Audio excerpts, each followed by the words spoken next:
ഇലഞ്ഞി ഗ്രാമപഞ്ചായത്തിനെ സംബന്ധിച്ച് ഇന്നലെ ഒരു വലിയ ദുരന്തങ്ങളുടെ ഒരു ദിവസമായിരുന്നു.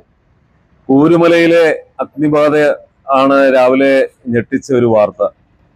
ആ വാർത്ത അറിഞ്ഞത് ഞങ്ങള് ഇലഞ്ഞി പഞ്ചായത്ത് ഭരണസമിതി അപ്പോൾ തന്നെ ഫയർഫോഴ്സുമായി എല്ലാം ബന്ധപ്പെട്ട് കൂത്താളത്തു നിന്നുള്ള 2 യൂണിറ്റ് ഫയർഫോഴ്സ് അവിടെ എത്തിച്ചേർന്നെങ്കിലും കൂരുമലയുടെ ഏറ്റവും മുകൾ ഭാഗത്തേക്ക് വാഹനം കടന്നു പോകാൻ ഉള്ള ബുദ്ധിമുട്ടുള്ള അനുഭവപ്പെട്ടതുകൊണ്ട് വെള്ളം പമ്പ് ചെയ്ത് തീ അണയ്ക്കുവാനുള്ള ശ്രമം അവിടെ വിജയിച്ചില്ല.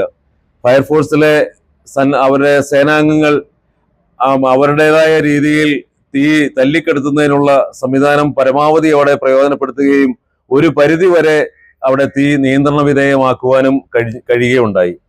അതിനുശേഷം വീണ്ടും അവിടെ പല മേഖലകളിലും തീ കാണപ്പെടുകയും ഫയർഫോഴ്സിന്റെ സഹായം അഭ്യർത്ഥിച്ച് അവരെ വീണ്ടും ആ തീ അണയ്ക്കുന്നതിനും നാട്ടുകാരുടെ എല്ലാ സഹകരണത്തോടുകൂടി അവിടുത്തെ വാർഡ് മെമ്പർ സിജി പീറ്ററിന്റെയും മറ്റ് സഹകരണത്തോട് അവിടെ നാട്ടുകാരുടെ എല്ലാം സഹകരണത്തോടു കൂടി ആ തീ അണയ്ക്കുന്നതിനുള്ള ഊർജിതമായ ശ്രമം അവിടെ നടക്കുകയുണ്ടായി. ഏതാണ്ട് ഒരു പരിധി വരെ രാത്രിയോടുകൂടി ആ തീയെ നിയന്ത്രണ വിധേയമാക്കുവാൻ കഴിഞ്ഞു. അതിനുശേഷമാണ് രാത്രിയിൽ ഏതാണ്ട് ഒരു 10 മണിയായപ്പോഴാണ് നമ്മുടെ പ്രിയപ്പെട്ട ബ്ലോക്ക് പഞ്ചായത്ത് അംഗം ശ്രീ ആന്റോ അഗസ്റ്റിനാണ് ഇവിടെ ഇങ്ങനെ തീ ഉയരുന്നത് കണ്ട് ഇത് ഞങ്ങളുടെ ശ്രദ്ധയിൽപ്പെടുത്തുന്നത്. ആന്റോയുടെ ആ സമയോചിതമായ ഇടപെടലാണ് ഒരു വലിയ ദുരന്തം ഉണ്ടാവാതെ നമ്മളെ കാത്തുരക്ഷിച്ചത്.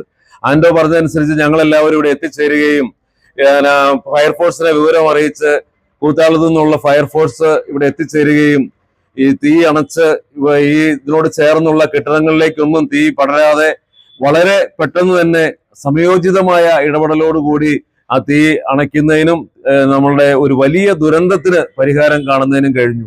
ഇന്നിപ്പോൾ ഈ വേനൽ കടുക്കും തോറും ഇലഞ്ഞി ഗ്രാമപഞ്ചായത്തിലെ ജനങ്ങളോടൊപ്പം ഞങ്ങളും ആകെ പരിഭ്രാന്തിയിലാണ്. കാരണം വളരെ ശ്രദ്ധയോടുകൂടി ജനങ്ങൾ ഇതിനെ സമീപിച്ചില്ലെങ്കിൽ തീയും മറ്റു കൈകാര്യം ചെയ്യുമ്പോൾ വലിച്ചെറിയുന്ന സിഗരറ്റ് കുറ്റികളാവാം ഈ ദുരന്തത്തിന്റെ പിന്നിൽ എന്നുള്ളത് നമ്മൾ മനസ്സിലാക്കണം. അതുകൊണ്ട് ഒരു വലിയ ദുരന്തത്തിന് അവസരം ഉണ്ടാക്കാത്ത രീതിയിൽ എല്ലാവരും ജാഗ്രത പാലിക്കേണ്ട ഒരു സമയമാണ് എന്നുകൂടി ഈ അവസരത്തിൽ ഓർമ്മപ്പെടുത്തുകയാണ്.